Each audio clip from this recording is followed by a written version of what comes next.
We've got a good set of values in our business. First one is look after your team like you look after your family. We don't go out and say, right, it's all about profit, it's all about profit, it's all about profit. It's a bit like a football manager saying, right, our plan is to go and score more goals than the next team.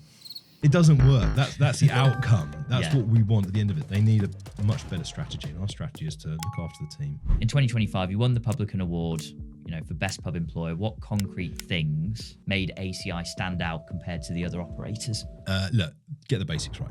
We judge success by three main aspects: how the team, how the customer, and fundamentally then it's the business controls. They're the three main stakeholders, right? But it starts with the team, we then feeds into the other two. We're up 14% so far this year, which is way ahead of inflation, way ahead of our price rises. I think we've reduced our recruitment cost 80% from where we were about 3 years ago. We've doubled the size of our head office team. We've actually lowered our total headcount if you look at it as an average. Oh, so like streamlining operations. Yeah, 100%. I mean, you look at the pressure that the last budget put on us. I think our average cost of labour went up 12%. We've had to be a bit more productive. But actually then you invest in your teams and they become more productive so they can do more, so you need less of them. We've got this phrase called Be More Beyoncé. She looks back at her performance and she works out, right, how can I do it better next time? She's not caught up in was that good or bad. She's like, right, what can I do to make it better? And it's like this whole growth mindset piece. Oh my God, the people in the business who do that, they've built incredible businesses. The people are so much more important than bricks and mortar. What do you do to make them feel really loved? It's not all rabbits and rainbows, right? I think people go, oh, it's nice to have this family value, but what happens when it gets tough, right? Is there anything that you've tried to introduce that has failed? Loads of stuff. James from Anglian Country Inns, thank you so much for joining. It's a pleasure. Great to be here.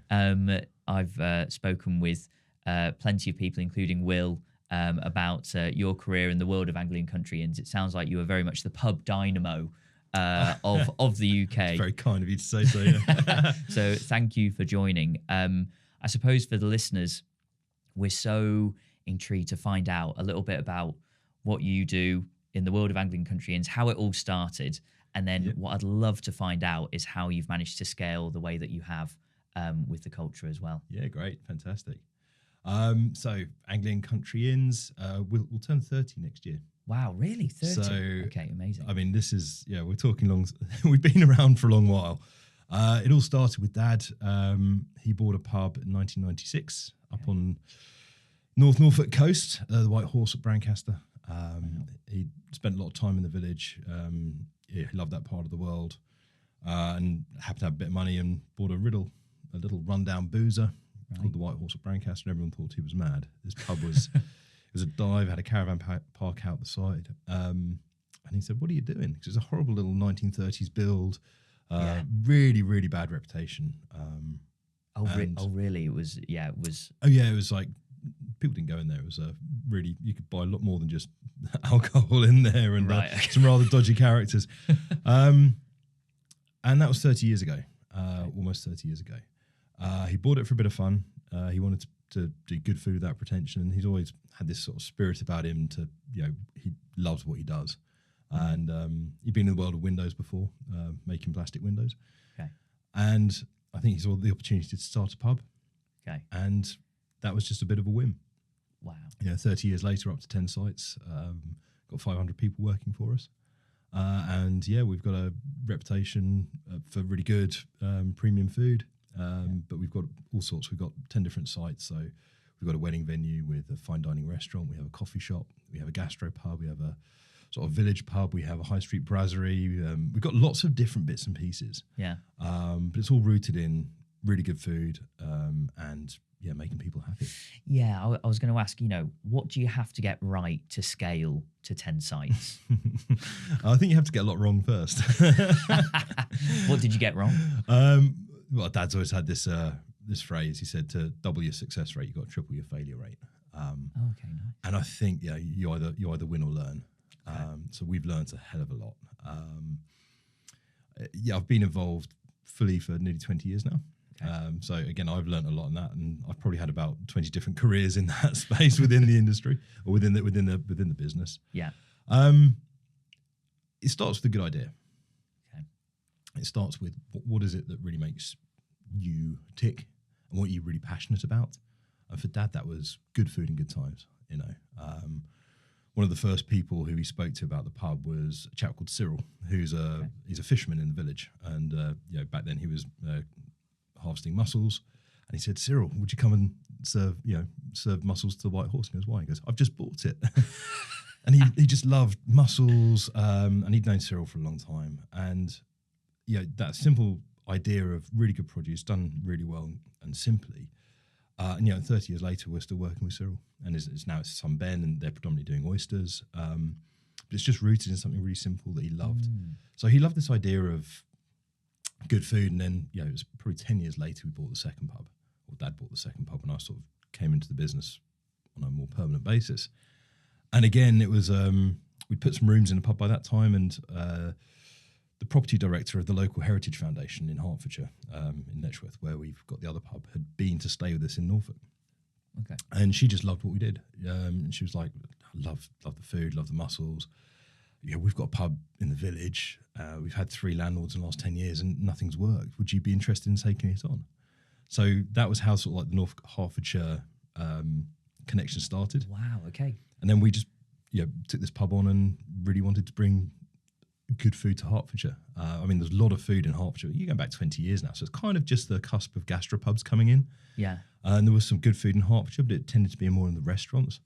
So we sort of tried to bring really good food to a pub and keep it in the pub environment.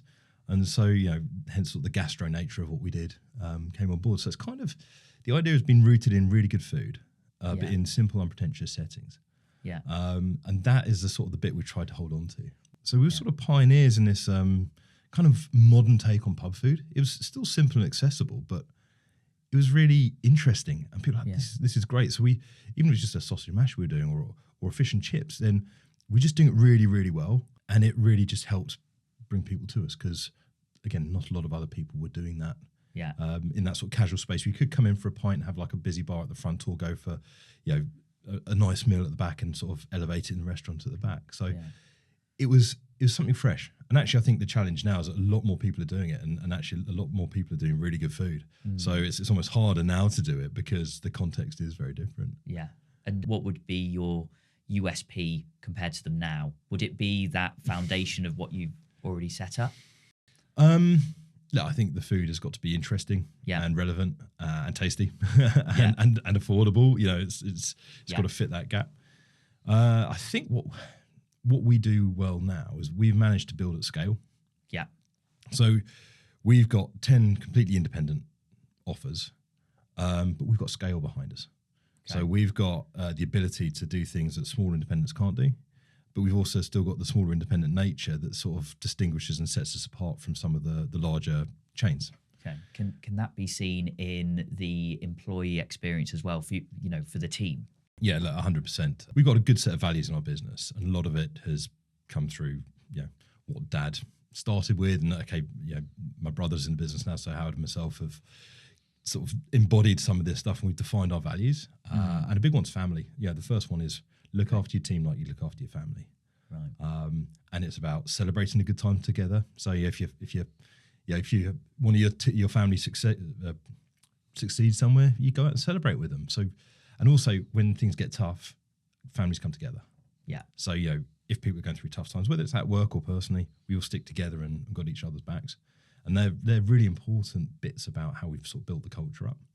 But also, when we start looking at and pushing, because it's easy when it's just yourself running it. And my brother came in about 12 years ago, or 15 years ago now. This is mad how quickly it goes past. But when it's just you and one or two pubs, it's easy to be there and put it into, but when you start getting bigger, it's how do you push those values down through the teams? Yeah. So we start working with our central leadership team and the site managers and get them to live the values as well. Okay. And if they have a difficult situation, it's like, well, if that was your family member, how would you treat them? Yeah. And actually, it's quite a useful little mindset piece, because quite often it's like, oh, they're an idiot or whatever it is. But actually, if that was their nephew, they wouldn't have that say, oh, maybe he's struggling a little bit. What can I do to help him? So it's kind of getting people to understand that the values actually have meaning. Yeah. And it's taken us a while to get there. Yeah. But it's just getting everyone to try and treat their teams like families. Some people might say, family. Sometimes you have to deal with family members regardless. Did you have any kind of friction or? 100%. I mean, it's not all rabbits and rainbows, right?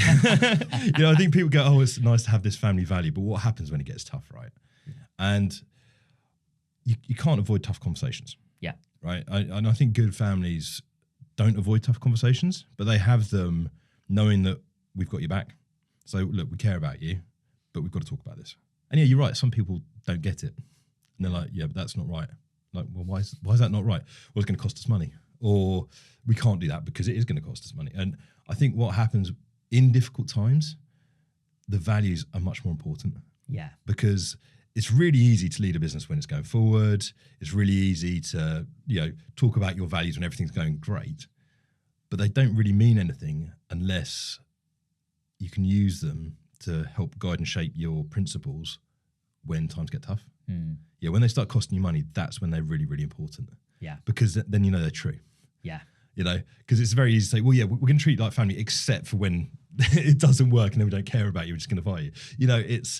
It's about being authentic and making sure that if you do have these values, that they are there through the good times and the bad times. And then people know that actually, if it does get tough, actually they do have my back. So I think it's not, you can't just turn it on like that, but over, especially the last 5 years since COVID, we've used those values more and more, and they've become really embedded. Yeah. Going into COVID, we had 280 staff going into the crisis. Right. Okay. And we didn't know what was going to happen. All the pubs shut. We had a big financing deal that we had a signed facility letter from our bank back then that got pulled out the day after the pub shut, which was like, okay, wow, this is going to be tough. Yeah. But we just said, look, we know we're going to get through this. If we're not going to get through this, it doesn't matter anyway. But let's assume we're going to get through this. What are our staff going to say about how we treated them at the end of it? So we've got more going to say, look, we don't know what's going to happen. We got your backs. We'll pay you out for March because, might as well. This is before furlough. Yeah. But whatever happens, we got your back and we'll keep you updated and look after you. And then when we came out the other side of COVID, we had 268 staff. So we lost 16, I think, or something, whatever it was. But it was a really tiny tiny portion of it. Mm. And that allowed us then to open with really engaged teams because we've been communicating with them. And they all realised that actually, these guys do care about me. Yeah. And I think that's probably a big defining factor about how, if we look after our team first, then they start looking after the business. Yeah. The uniqueness you have across the 10 different sites. Yeah. Is that quite hard to drive those consistent values because the pubs are so different? Is there a lot of weight carried on the manager driving the culture at each of the sites? So, yes, there is a lot of differences between what we do. And we actually celebrate that, right? Yeah. It's about what makes us special. Okay, we've got two quite small geographies, so we can't do anything that's too similar, otherwise it will cannibalise. But the idea is that there's a lot that's the same. Yeah. So you can look at our office and go, well, how on earth did you do this? Because it's all different, right?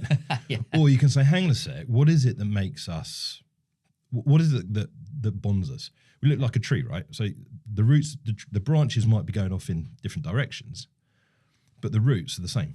Yeah. And they feed those branches. So they can go off in the different directions they want to go, as long as the stuff that feeds them is the same. We call it our DNA. And we sort of codified this about 2 or 3 years ago. Right, okay. Yeah, we took all our senior leadership team away and Dad. Yeah. We had a nice long lunch up at a very nice pub in the Lake District. And we got Dad to talk. And he talked for 3 hours. And I was interviewing him to stimulate, what makes it special for you? What was your best day at ACI? When did you really struggle and how did you get through it? And off this conversation, we sort of realised that there's a certain amount of behaviours that are really consistent throughout the business. So that's the bit we've codified. We call it our DNA. Yeah. And then that allows everyone to say, well, this is the sort of behaviours we are accepting. And then we've got our values in there and our mission statement, which is effectively making people happy. Wow. So we've got a nice, clear, simple to understand brand set. Yeah. And that's the bit that makes us really powerful because that is the same through all our sites.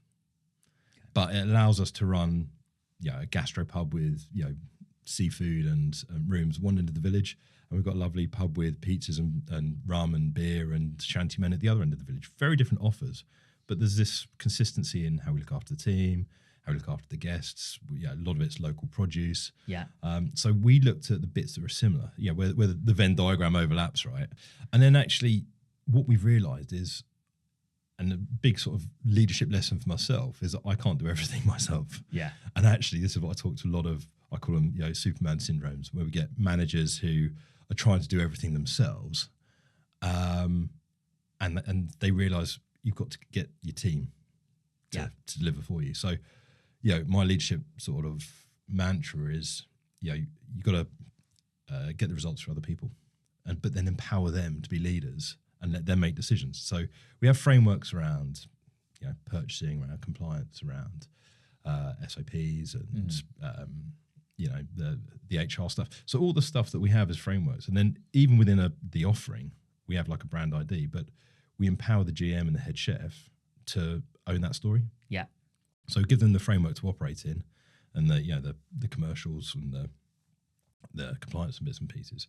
But then we say, well, here's what we want to do. Then over to you. Amazing. And then we give them the empowerment to lead that site. Yeah. And as long as it stays in a framework, and we'll set the vision of where we're trying to get to, and then let them work out how we get there themselves. Yeah. And I think in the world of food and creating really good, interesting food, our job is to find really good people and let them succeed. Yeah. I don't tell them how to cook. I just give them the best kitchens, the best guidance and confidence. Yeah. And try and let them be the best version of themselves, unleash the potential. That's amazing. Sometimes if times are bad, you need to it's almost taking a step back in a way and saying, right, okay, what are our values? What are we trying to do to make it better for our teams and in theory, happy customers as well? Yeah, 100%. Yeah. And the job of we call it our central support team, which is our senior leadership team. Their job is to make our GMs' lives as easy as possible so they can go and deliver great experiences to the customers. Yeah.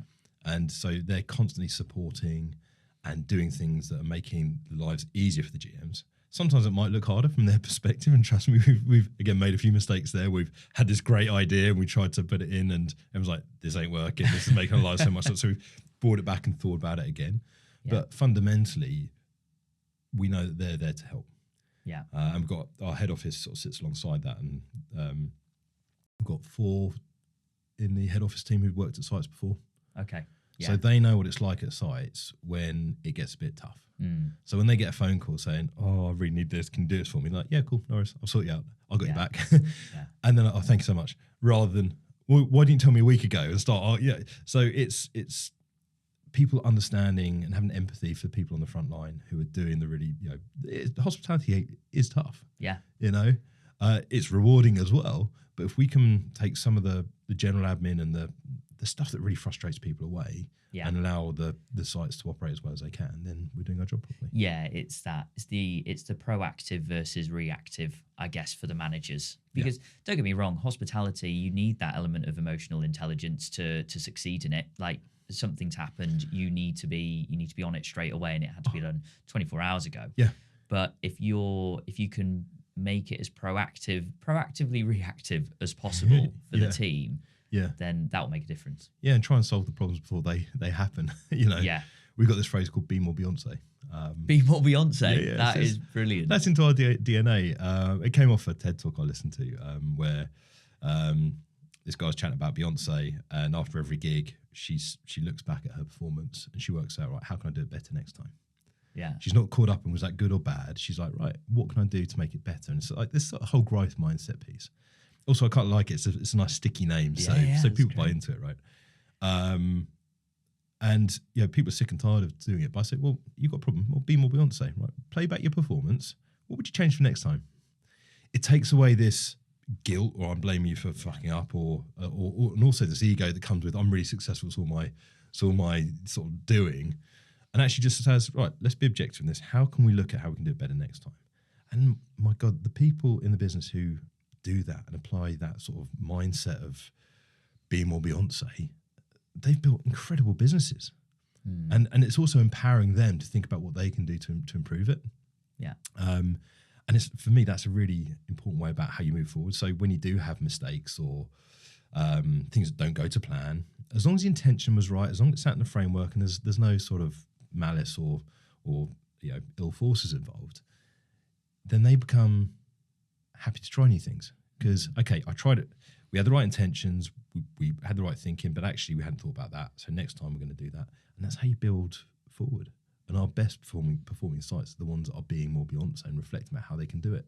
And then they start feeling empowered because they made decisions about how to improve the business. So they get a kick out of, oh, I did that and look what I've done there. And then you start breeding leaders throughout the team. Yeah. That's the bit that fascinates me, because if, I can't grow this business by myself. Yeah, I was going to ask that. The internal promotion, Yeah. right? It must be one of the key things that yourself and Will look at on a day-to-day, right? Yeah, we have succession planning, and Will does a lot of work around, we have monthly people meets. We're reviewing all the numbers around HR, but also looking at people's performance and how can we help people move into the right spaces.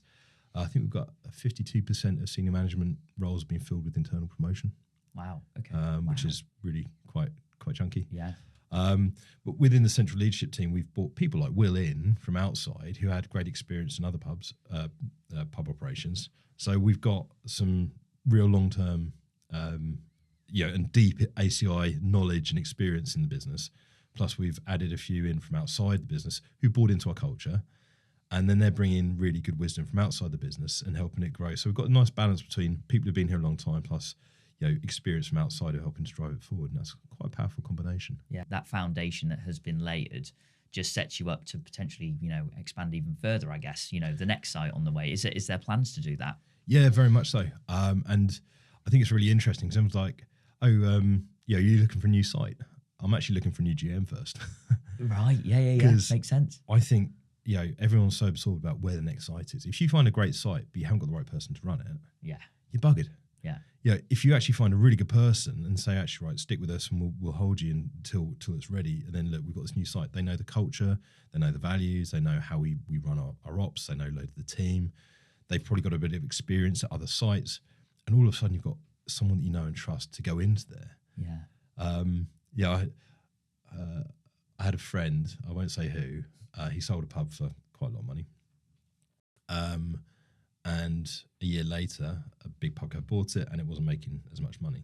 And they spoke to the agent and said, you sold us a dud here. Oh, really? It's like, well, it's making half the amount of money it was making last year. And he said, look, honestly, the numbers were exactly there. There's no, I present it exactly how it was. You bought it. And then he turned around to me and said, same car, different driver. Oh, wow. Yeah. And it's a powerful bit. The people are so much more important than bricks and mortar. Yeah. And if you have a really good GM, they can transform a pub and they will lead it and they will grow it. So I'm much more interested in finding the right person, or ideally breeding and promoting the right person, because then they're the ones who really unlock the potential of that site. And that, for me, is why people is more important than property. Don't get me wrong, good property is great, and you need certain scale and great locations. And I'm not dismissing the property side. I just think that having the right person at the tiller has a bigger impact than finding the right site. Amazing. And does that GM influence what that uniqueness is in that new location? Yeah. Yeah. This isn't a top-down decision. This is what it's going to be. Go and do it. Yeah. This is like, here's what we think is going to work here. Because invariably you have a great idea, and then when you open, the public tell you what they really want, right? So our latest site, we had the GM had been with us about a year before, and he'd sort of been between our sites. He was running different sites on a short-term basis and learning across the group. And then he came and really helped shape the idea for it. And he's really passionate about food and local suppliers, and so he was a big part of the decision-making process and where we go and how we do it. And again, we had a chef who had great background. He came in, helped us sort of design the menus, and we sort of fed the ideas and planted the seeds, and then they sort of grew it into what it is. Wow. And the GMs that come in, they must influence the culture quite a lot in their pubs. Actually, they're probably very much the catalyst in the culture for that location specifically. 100%. Yeah. They're the senior leaders, right? They cast the bigger shadows at sites. Yeah. And I think you see we judge success by, there's three main aspects to it, right? There's how are the team, are they successful? Are they being looked after? How are the customer? Are they successful? And they've been looked after? And fundamentally, then it's the business controls. They're the three main stakeholders, right? And we have metrics around our team that they need to hit. We have metrics around our customers and metrics around the business. So if all three of those are happy, then we have a successful business. Okay. And ironically, profit is the byproduct of getting all those three right. Yes. Yeah. We don't go out and say, right, it's all about profit, it's all about profit, it's all about profit. You can't. It's a bit like a football manager saying, right, our plan is to go and score more goals than the next team. Yeah. It doesn't work. That's the outcome. That's Yeah. what we want at the end of it. They need a much better strategy, and our strategy is to look after the team. Yeah. Make sure they're well equipped, that they're well trained, that they're engaged and happy. And then all of a sudden, it reflects on the customer. The customer then come in, start spending more money, really enjoying it, talking about it, and having a great time. And then with that money, it drives the top line, which comes into then the shareholders are happy. Yeah. So success for us is around balancing the three stakeholders' needs and making sure they're all being looked after. And then bring that back to the GM. That's how we look at the GMs.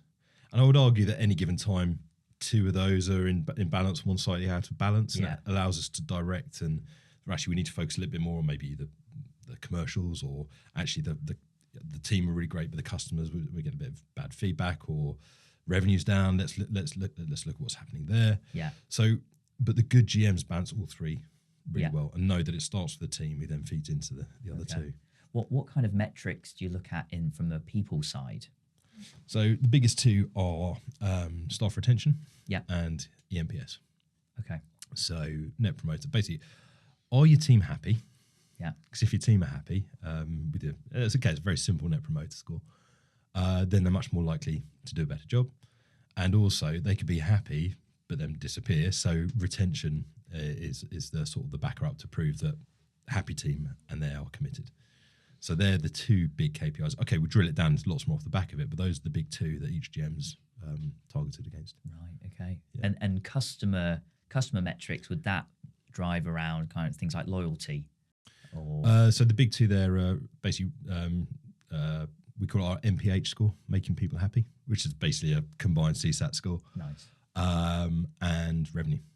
So again, if your customers are happy, then it's much more likely they'll come back and spend. And actually, there's no point being customers happy if your revenue's on the floor. So they've got to be driving the revenue. So those two are very simple metrics around, are your customers happy and spending money with you? Yeah.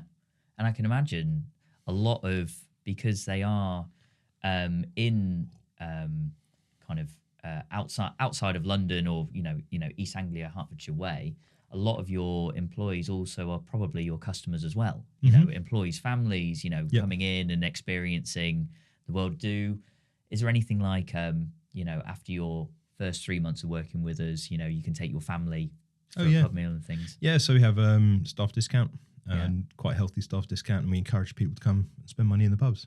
Yeah. And you can bring up to, I think, 4 of you out for a meal with the staff discount. So we encourage people to come and do it.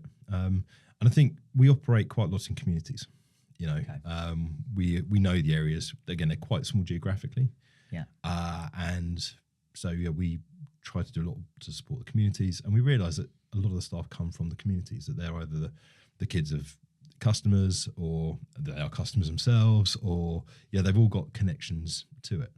I think that's something we're conscious of, and when it's great, it works really well. Obviously, we've had some situations where we haven't led particularly well at certain sites, and we've upset staff, and then you realise that actually that affects your top line, because whatever your staff say about you is a really powerful message. Yeah.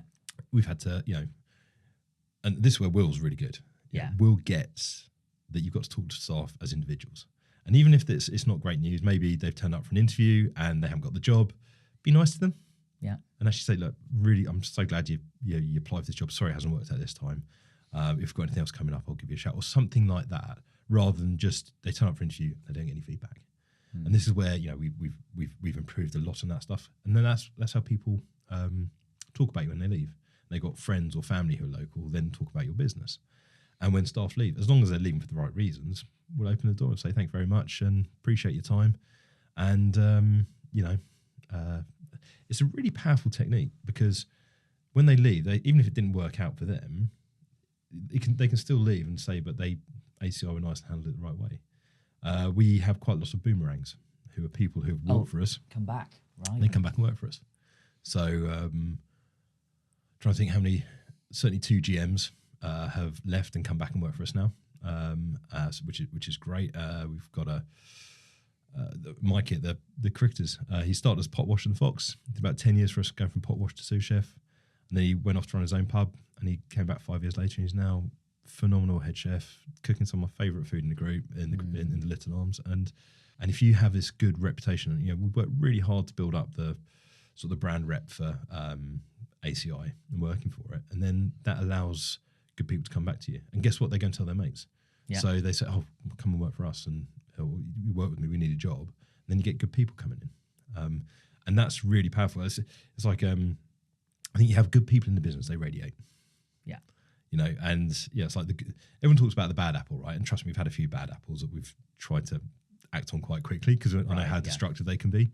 But you look at good apples, right? There's a theory called the good apple theory. You have a good apple there, it radiates the good positivity as well, and that builds this lovely culture at work. Is that getting harder with the good apple theory? Is that getting harder because it is getting tougher out there in hospitality? We're certainly having to make harder decisions. Luckily, we've been on the front foot. Okay. We've grown the business. We've doubled the business in the last 5 years. Okay. And that's with adding effectively one site. Wow. So we've seen huge channel growth through existing sites. We've added bits to it, and don't get me wrong, there's been a bit of investment, but it certainly has come from actually us just building the business up. Now that leaves us in a very strong position, because I think what you're seeing at the moment is really hard in hospitality, and people are having to make really tough decisions because they have to.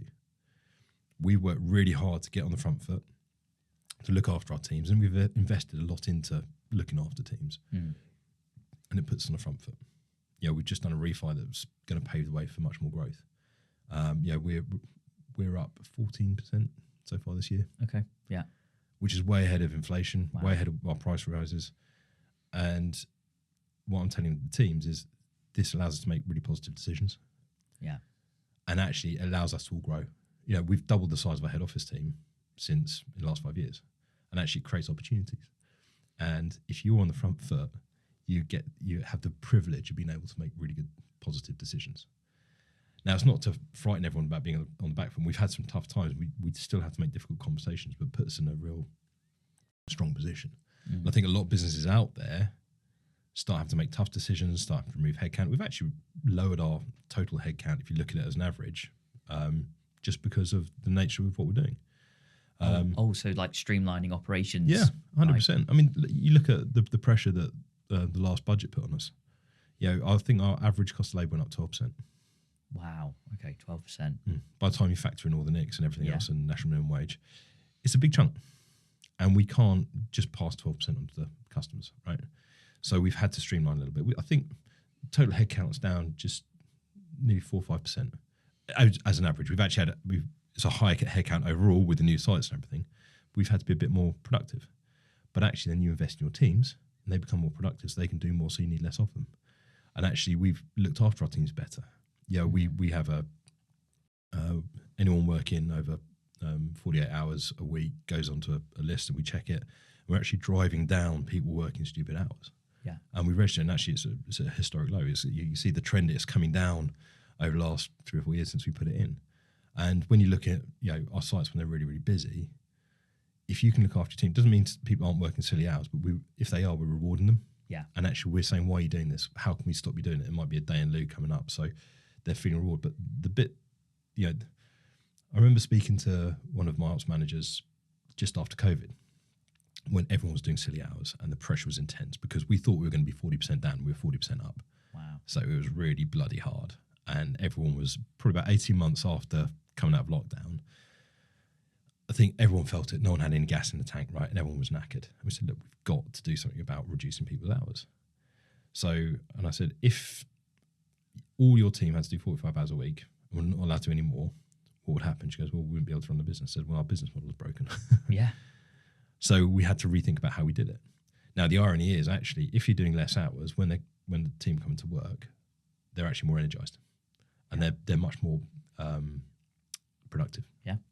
And actually, we started putting 4-day weeks in some of the busy sites. And actually, if people want to work the fifth day, we pay them for the fifth day, and then they felt they're actually motivated, engaged, as well as energized. And it just rethinking how it happened, and actually, it's allowed us to drive the business, because then your team are happy, and then your customers are happier. So it has this positive knock-on effect.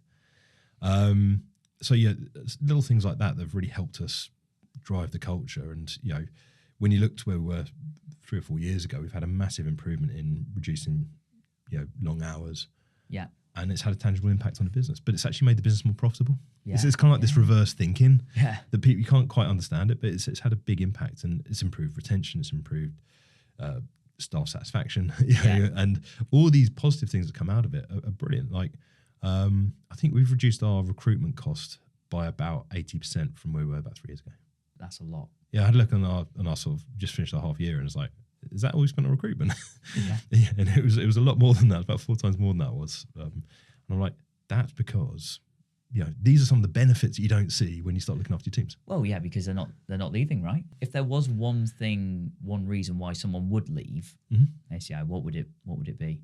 Possibly they've hit glass ceiling. Okay. That they've got to the right level, and that we, all the spaces above them are filled. And if that's the case, then we'll wish them well and even find them other work. If people are leaving for the right reasons, pat them on the back and say, really appreciate, thank you for everything you've done. See you soon. Yeah. And wish you well. We had, he was a pot wash. He started as a pot washer at the Fox. Spent 10 years. He actually came up into the front house side, ended up being an assistant manager at the pub. Great guy.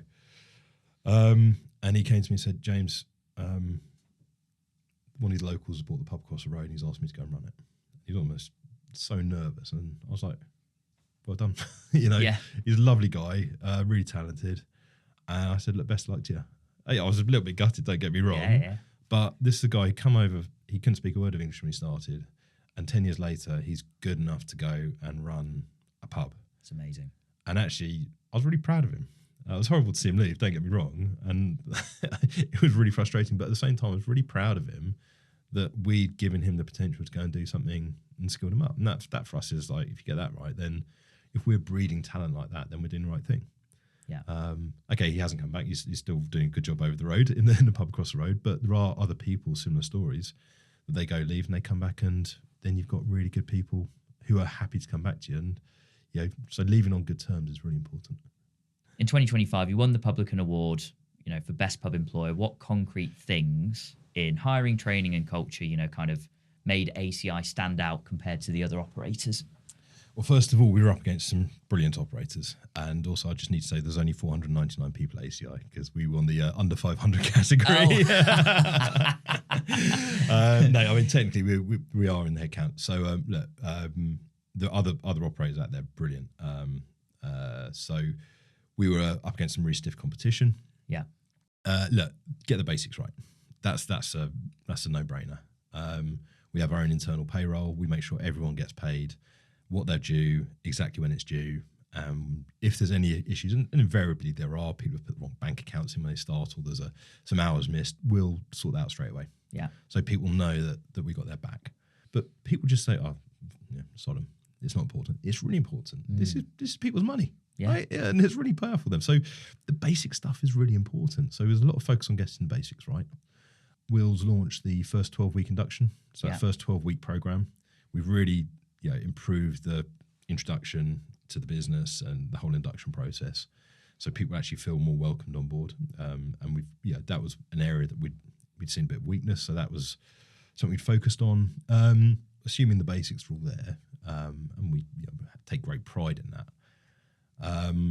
It's about them. What do you do to make them feel really loved? So as part of the family value, celebrate the good times. So we do a lot of, we have something called happy checks. So our mission is to make people happy. So all of the central team have literally a checkbook. Oh, yeah. I know checks have gone out of fashion, but these are happy checks. And if they see anyone doing anything really cool above and beyond, they can write out a check, which is a voucher for them there and then. And it's not necessarily the value of the voucher. It's the fact that someone's got rewarded for doing something awesome. Yeah. And even if they're not there, the GM can say, oh, so-and-so did something amazing. Could you go and drop a happy check in? So, like a friend of mine had his wife's 45th birthday in the farmhouse, and he just wrote me a really nice email saying, thank you so much, it's brilliant. And there's a girl called Crystal who'd looked after them, who was just awesome. And I thought, you know what? I know, she probably got a tip and everything, but I just thought that's really cool. Yeah, you get personally name checked. So I just gave her a happy check, and she was like really stoked. So she knows that when she does something happy or something really good, she gets rewarded for it. It's Pavlov's dog.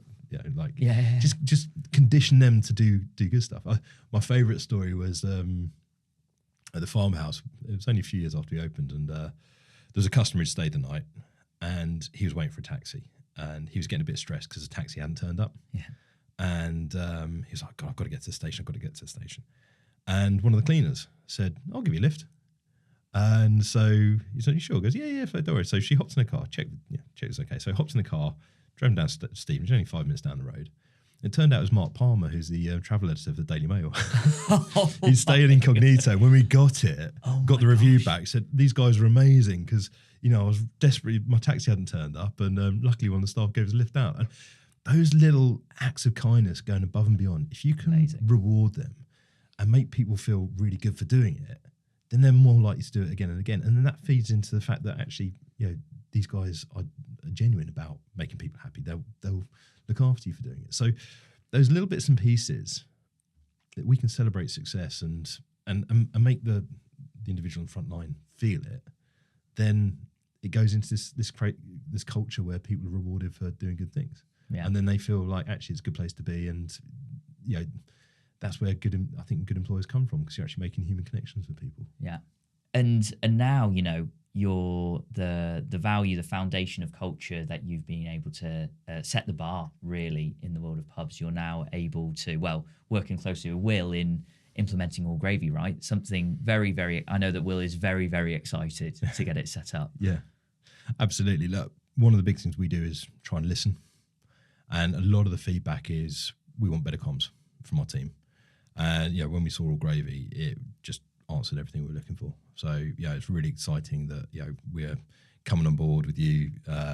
And for us, that's a big part of us moving forward about how we're going to sort of drive our staff experience forward. And really excited to be coming on board with you to see how that's going to move forward in the future. Look, any excuse for me to get to your pubs to do those training sessions, that's absolutely fine. You're always welcome. Yeah. James, thank you so much for being part of the It's All Gravy podcast. Thank you. No, thank you. It's been great. Appreciate it. Yeah, cheers.